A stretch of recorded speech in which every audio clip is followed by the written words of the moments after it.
Greetings and welcome to another video. Today is Wednesday, the 8th of April 2020, and today I thought I'd try something very different from my videos as a change of pace and talk about something in the news. Earlier on today, when I was doing some food shopping in Dawley High Street, I decided to pick up a newspaper and picked up my favourite local newspaper,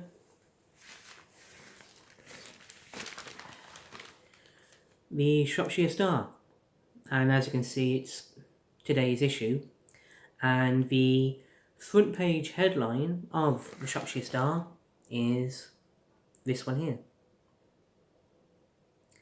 However, the front page news isn't the focus of today's video. Now, the focus will be turning to page 18. Yeah, turning to page 18, and two articles which have become my favourite articles in today's newspaper. So yes, the first article, which is my favourite of the two, is as follows. Third supermoon of the year lights up sky. A pink supermoon brightened the night skies last night, though there was no noticeable colour difference as the name might suggest. Stargazers saw the full moon over the UK peaking during the early hours of today at 3:35 am. Despite its name, there was no actual colour change to the appearance of the lunar surface. It is a Northern Native American reference to an early blooming wildflower which starts to pop up in the US and Canada at the beginning of spring. In some other cultures, the pink moon is known as the sprouting grass moon, the egg moon, and the fish moon. As this was also a supermoon, it was 14% bigger and 30% brighter in the sky as it reached its closest point to the Earth, which is known as its perigee. I'm not sure if I've said that word correctly, but it is spelled P-E-R-I-G-E-E. April's supermoon is the third of the year, following the worm moon, which made an appearance on March 9th.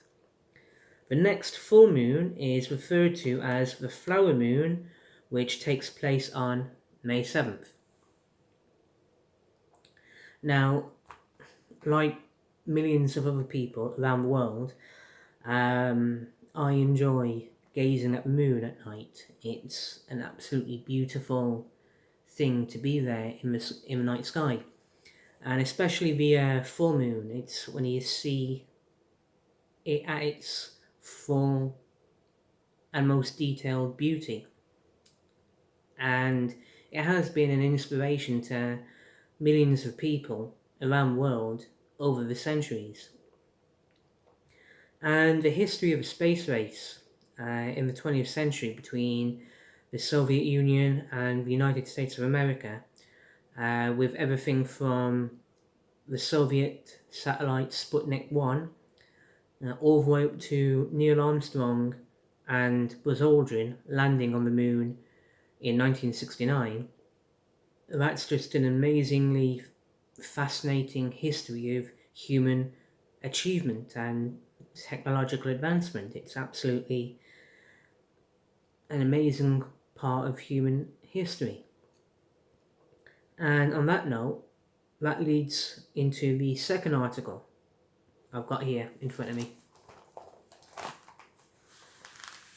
which reads like this. Boeing to repeat test flight astronaut bid. Boeing said it will repeat a test flight of its astronaut capsule following last year's botched demo, considered a perilous close call by NASA. Boeing spokesman Jerry Drilling said the company is looking to fly a second Starliner capsule, once again without a crew, possibly this autumn. If that goes well, then astronauts will climb aboard on the following mission. The Starliner's debut last December was marred by software errors. The capsule ended up in the wrong orbit and, as a result, could not reach the International Space Station as intended. Investigators later determined the capsule could have been destroyed in flight twice, as a result of the mistakes. Flying another uncrewed flight will allow us to complete all flight test objectives and evaluate the performance of the second Starliner vehicle at no cost to the taxpayer, the company said in a statement. Boeing said earlier this year that it took a $410 million charge in its fourth quarter earnings to pay for a potential repeat. So all because there hasn't been a man on the moon since sometime in the 1970s doesn't mean that this kind of thing has stopped. Private companies with their private money and resources are now funding and developing the next stage in space exploration, and no doubt they're working with NASA and using experience gained by NASA itself to help them in their endeavours. And it's not just Boeing, it's also Richard Branson and his company Virgin Galactic, I think it's called, and there are no doubt countless other companies which I can't think of right now, not only in America but across Europe, like Spain, Germany, France, the United Kingdom, and no doubt also Russia and China even. So where will all this new space programs take? At this moment in time, I don't know. I'm not up to speed with the latest information, but it could very well lead to more astronauts landing on the moon. When that will happen, I don't know.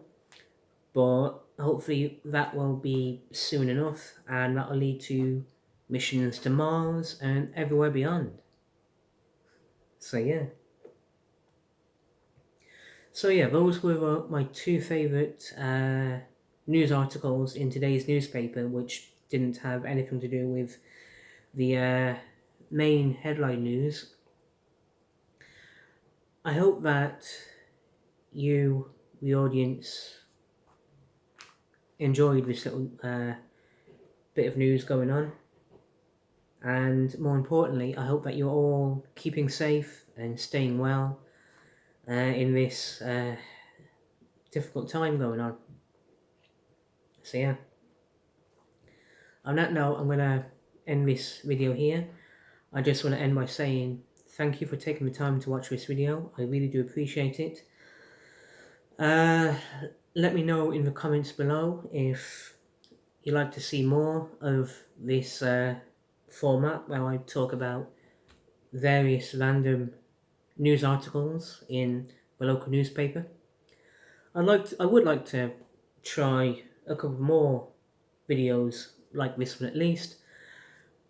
I just don't know when I'll get round to it, and I don't know yet how many such videos I'll end up making in total, but I'd like to make a couple more at least.